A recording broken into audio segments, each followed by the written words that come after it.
What's happening, everybody? I'm Charles Maring, and I am a photographer, filmmaker, and a LUMIX ambassador, and I am out here today with the new LUMIX S5, putting it through the paces out in the real world. I thought together we could explore a little bit, go into some of the menu, talk about some of the features, and share some of my favorite aspects about this really amazing new mirrorless camera. The LUMIX S5 features a 24 megapixel CMOS sensor. And there's no anti-aliasing filter, which means it renders incredibly sharp photographs and video clips. The first time you dive into the menu system, you're going to see that this camera is incredibly feature-rich. And it's incredibly easy to navigate because it's organized by tabs. So whether you're working in stills or in video, it's really easy to find your way. And you can easily create your own custom menu using the My Menu settings as well. When it comes to autofocus for stills, you're really going to appreciate its speed and accuracy. There are many different autofocus modes to choose from, but one of my favorites is their face and body detect. As you can see here, it tracks the subject beautifully even when we're photographing full-length portraits. One of the coolest features of the modern mirrorless camera is the fact that they have incredibly detailed electronic viewfinders built into them, and the S5 is no different. What's amazing about it and why so many people are switching over from DSLRs to mirrorless is it's really WYSIWYG. It's what you see is what you get. Whether you're checking your white balance, whether you're checking your ISO or shutter speed or f-stop for that matter, it allows you to see exactly what your exposure is going to be before you click that button. So yes, the LUMIX S5 has a 24 megapixel sensor, but it also has pixel shift technology built inside as well, which offers a high resolution mode. That allows landscape photographers, architectural photographers, or even portrait photographers in some instances, as long as their subject stays incredibly still, to capture 96 megapixel files coming out of this camera. It basically takes multiple photographs all at once and then stitches them together in camera. You can create a RAW file or a JPEG, and I'm out here today working in this beautiful light and accentuating that photograph and that portrait I'm creating with some continuous light from a Stella CLX10. It's really cool that you can actually do this all in camera, but of course, you'll need a tripod to do so. There are just times when resolution is king, anytime we want to print photographs extremely large. And as we zoom into this particular photograph to 100%, you'll see the detail in the subject and the trees from left to right in foreground and in background are incredibly detailed. We don't always need 96 megapixel files, but it sure is nice to know there's a high resolution mode built into the S5 for any time we do want maximum resolution. Let's dive into some of the specs. The S5 is definitely a hybrid camera, offering 7 frames of continuous shooting. It's also packed with expressive video functions, and this 24 megapixel full-frame CMOS sensor offers a remarkable dynamic range with its dual native ISO. The S5 is compact and lightweight. It actually has a smaller footprint than LUMIX G series Micro Four Thirds cameras, and it features Panasonic's legendary 5-axis image stabilization. There's plenty of video options to choose from, and real-time autofocus detection technology. You'll also find direct access to both slow and quick mode recording, along with a fully articulating LCD and an OLED viewfinder. It's both dust and splash resistant, offers 2 SD card slots, USB, battery charge and power supply, Bluetooth to your mobile device, mic in, headphones, and an optional XLR adapter. There's also a large selection of L-mount glass already available. Let's take a look at some of the other features and share some video footage we've captured. So one of the great things about the LUMIX S5 is it is a very powerful video camera as well. It does 4K 60p, but at an APS-C crop, but you can actually go full-blown uncropped 4K at 24 and 30p as well.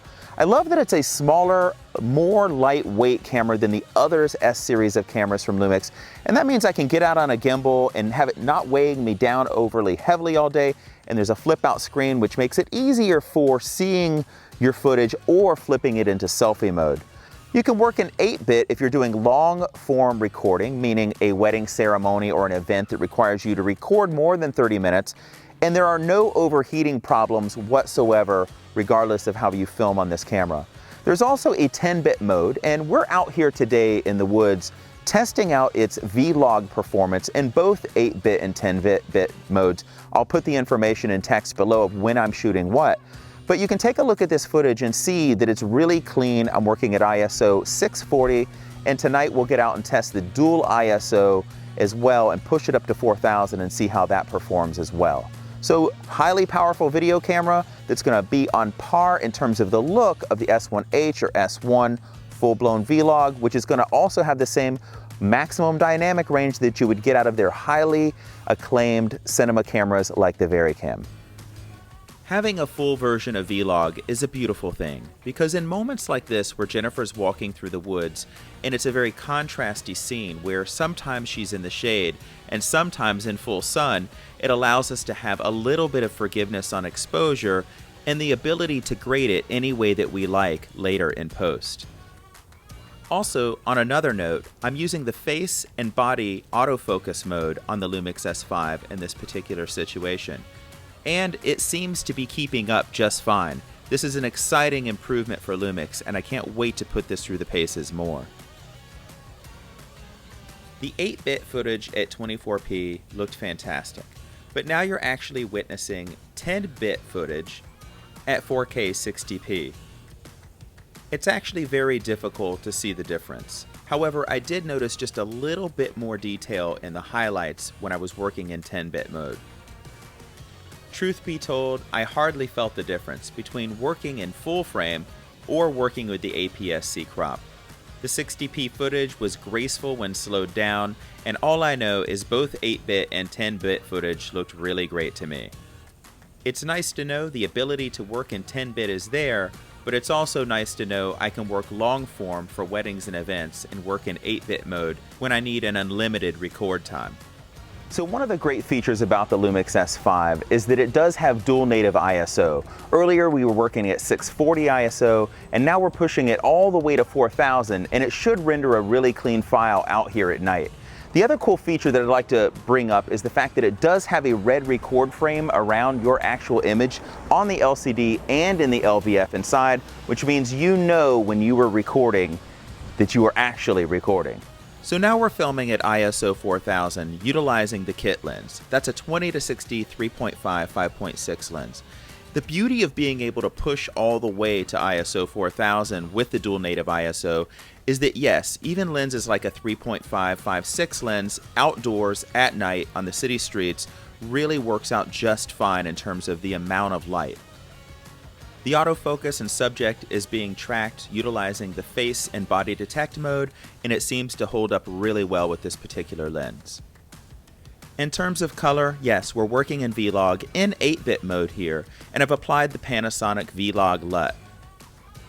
For those that are looking to capture video in a cinematic way and have maximum dynamic range, the S5 is really a pleasure to work with. Also, for those who really do love cinema, keep in mind that there are anamorphic modes built into this camera body as well, so you can utilize anamorphic lenses for that extreme widescreen look. And there's more. Panasonic recently announced that they're bringing 5.9K output over HDMI via the Atomos Ninja 5 with an upcoming firmware update. The art of photography and video are merging in so many amazing ways due to the advent of the mirrorless camera. These days, I never know what the next phone call is going to bring. Sometimes I'm hired to create still photographs, other times I'm hired for video production. And either way, it's nice to know that a camera like the LUMIX S5 can allow me to do both incredibly well. And so there you have it, the LUMIX S5, an incredibly small and lightweight camera body that is full frame, that has a lot of power in it, whether you want to photograph with stills or capture video as well. To learn more, make sure to visit shop.panasonic.com/LUMIX S5.